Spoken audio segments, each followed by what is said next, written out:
ക്ലയൻറ്റിൻ്റെ first approach എന്ന് പറഞ്ഞു കഴിഞ്ഞാൽ ഡബിൾ സ്റ്റോറിയുടെ ഒരു വീടായിരിക്കണം. അതുപോലെ തന്നെ 4 ബെഡ്റൂംസ്, ലിവിങ്, ഡൈനിങ്, കിച്ചൺ, ഇങ്ങനത്തെ ഒരു ബേസിക് റിക്വയർമെൻറ്റേ ഉണ്ടായിട്ടുള്ളൂ. ഇതിലേക്ക് നമ്മൾ കോർട്ട്യാർഡിൻ്റെയും കുറച്ചുകൂടി ഒരു ഗ്രീൻ സ്പേസ് ആഡ് ചെയ്യുക, കുറച്ചും കൂടി ഫ്രീ ആയിട്ടുള്ള ഏരിയാസ് ആഡ് ചെയ്യുക എന്നുള്ള കാര്യങ്ങളിലാണ് നമ്മൾ കുറച്ചുകൂടി ഫോക്കസ് ചെയ്തിട്ടാണ് ഇത് ചെയ്തത്.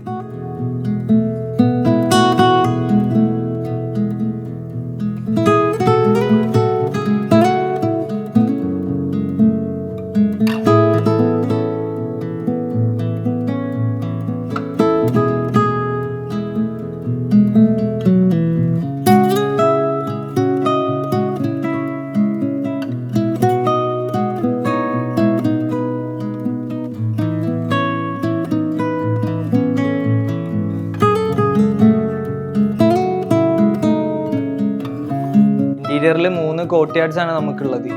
അതിലൊരു കോർട്ട്യാർഡ് മാസ്റ്റർ ബെഡ്റൂമിൽ നിന്ന് എൻ്റർ ചെയ്യുന്ന രീതിയിലാണ്. ബാക്കിയുള്ള 2 കോമൺ ഏരിയയിൽ നിന്നുള്ളതാണ്. അതിലൊരു കോർട്ട്യാർഡിലാണ് നമ്മുടെ പ്രയർ ഏരിയ ആയിട്ട് നമ്മൾ യൂസ് ചെയ്യുന്നത്.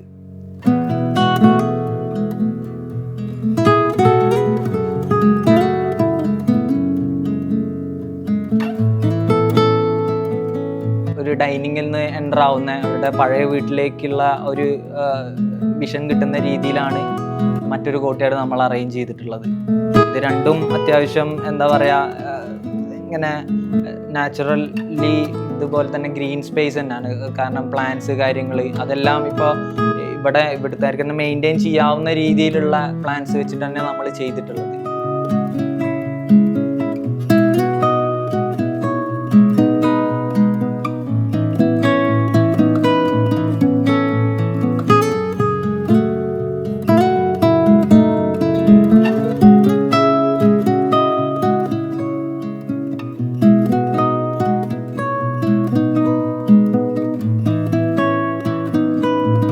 ഫർണിച്ചേഴ്സ് എല്ലാം നമ്മൾ കസ്റ്റമൈസ്ഡ് ചെയ്തിട്ടുള്ളത്.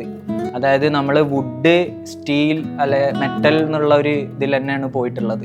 അതിൽ നമ്മൾ പെയിൻറ്റ് ഫിനിഷിലുള്ള മാറ്റങ്ങൾ, അതുപോലെ തന്നെ ടീക്ക് വുഡാണ് യൂസ് ചെയ്തിട്ടുള്ളത്. മാക്സിമം നാച്ചുറൽ വുഡിൽ തന്നെയാണ് ഈ കോമൺ ഏരിയാസിൽ കാണുന്ന എല്ലാ ഫർണിച്ചേഴ്സും നമ്മൾ കസ്റ്റമൈസ് ചെയ്തിട്ടുള്ളത്.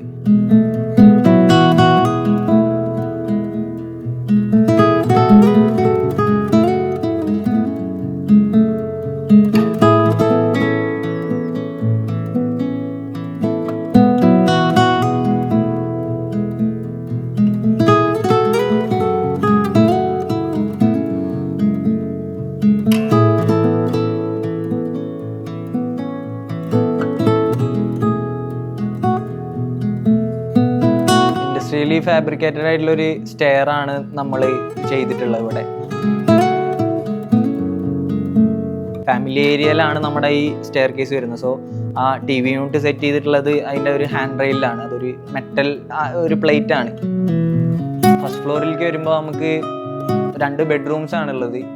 അതുപോലെ തന്നെ നമുക്ക് ഫസ്റ്റ് ഫ്ലോറിൽ സ്റ്റെയർ ലാൻഡിങ് കഴിഞ്ഞ് കഴിഞ്ഞാലുള്ള ഒരു ഫ്രീ സ്പേസിൽ നമ്മളൊരു നാക്കഡായിട്ടൊരു സ്ലാബ് ചെയ്തിട്ടുണ്ട്. അത് റോ ഫിനിഷിൽ തന്നെ, ഒരു കോൺക്രീറ്റിൽ റോ ഫിനിഷിൽ തന്നെ ആക്കിയിട്ടുള്ള ഒരു സ്ലാബാണ് നമ്മുടെ ഒരു സീറ്റിംഗ് കൺസെപ്റ്റ് അവിടെ.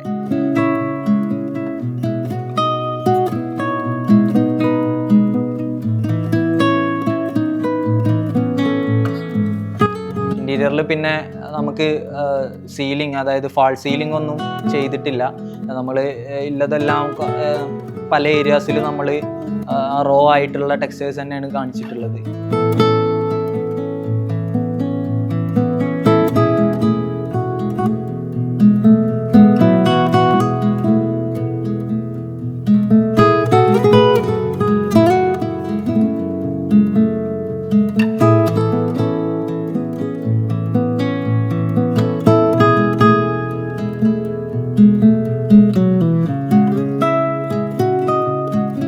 ബെഡ്റൂമിൽ നിന്ന് നമുക്ക് ഈ ഒരു ജാളി വെച്ചിട്ടുള്ള ഈ ഒരു ഫെസൈഡിൻ്റെ സൈഡിലേക്കുള്ള എൻട്രി ഉണ്ട്. അത് ഒരു നാരോ ആയിട്ടുള്ള ഒരു പാസിംഗ് ആണത്. ആ ഒരു പാസിംഗ് നിന്ന് നമുക്ക് സീൻ ബിലോക്കുള്ള ഒരു വിസിബിലിറ്റി ഈ വീടിൻ്റെ ഒരു മെയിൻ ഒരു റോളാണ് സത്യം പറഞ്ഞാൽ.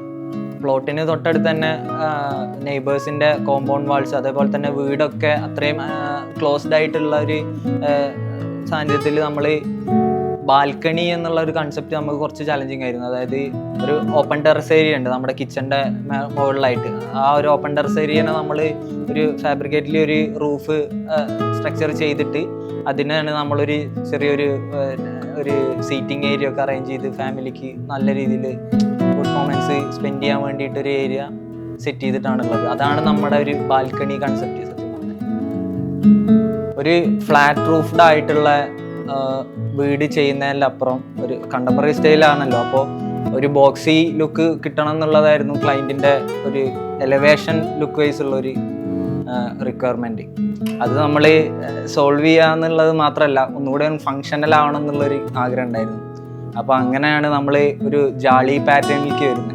ആ ജാളി പാറ്റേൺ നോർമൽ ടിപ്പിക്കലായിട്ട് നമുക്ക് അവൈലബിൾ ആയിട്ടുള്ള ഒരു ജാളി എടുത്തിട്ട് കുറച്ച് ബ്രേക്കിങ്ങും ബ്ലോക്കിങ്ങും ഒക്കെ ചെയ്ത് നമ്മുടെ രീതിയിൽ കസ്റ്റമൈസ്ഡ് ചെയ്ത്, അതായത് അതിനങ്ങനെ ഒരു പാറ്റേൺ, ഒരു സ്വഭാവം നമ്മൾ കൊടുത്തിട്ടാണ് ഇതിൽ പ്ലേസ് ചെയ്തിട്ടുള്ളത്. സോ അത് ഒരു ഫങ്ഷണലായിട്ടാണ് ഇത് വർക്ക് ചെയ്യുന്നത് എന്നുള്ളതാണ്. കാരണം ഇൻഡയറക്റ്റ് ആണെങ്കിൽ പോലും നമ്മൾ ഇങ്ങനെ മഴ പെയ്യുന്നതാണെന്നുണ്ടെങ്കിലും ഇപ്പോൾ കാറ്റടിക്കുന്ന ഇതിൻ്റെ എയർ ആൻഡ് ലൈറ്റ് വെന്റിലേഷൻ നന്നായിട്ട് അതിൽ കിട്ടുന്നുണ്ട്. മാക്സിമൈസ് ചെയ്യാന്നുള്ളതിൻ്റെ അപ്പുറം കുറച്ചൊരു പ്രൈവസിയും കൂടെ നമ്മൾ ഇതിൽ മുൻനിർത്തിക്കൊണ്ട്, കാരണം ഇവിടെ നെയ്ബേഴ്സൊക്കെ ഒരു കോമ്പൗണ്ടിന് അപ്പുറം അത്രയും നെയ്ബേഴ്സ് ഉണ്ടായതിനെ കൊണ്ടും പ്രൈവസി ഒരു മാറ്ററാണ്. സോ അതുകൂടെ സോൾവ് ചെയ്യാൻ വേണ്ടിയിട്ട് നമ്മൾ ഇങ്ങനെ ഒരു സ്ക്രീൻ വാള്, അതൊരു ഫങ്ഷണൽ ഫെസൈഡായിട്ട് ഇവിടെ വർക്ക് ചെയ്യുന്നുണ്ട്.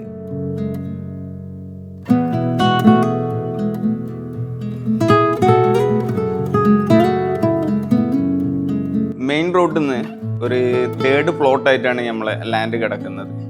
അപ്പോൾ ഇവിടെ നമുക്ക് വീട് വെക്കുന്നിടത്ത് സമയത്ത് ഉണ്ടായിരുന്ന ഒരു ചലഞ്ചിങ് എന്തായിരുന്നു വെച്ചാൽ, എടുത്ത് ചുറ്റും വീടുകളാണ്.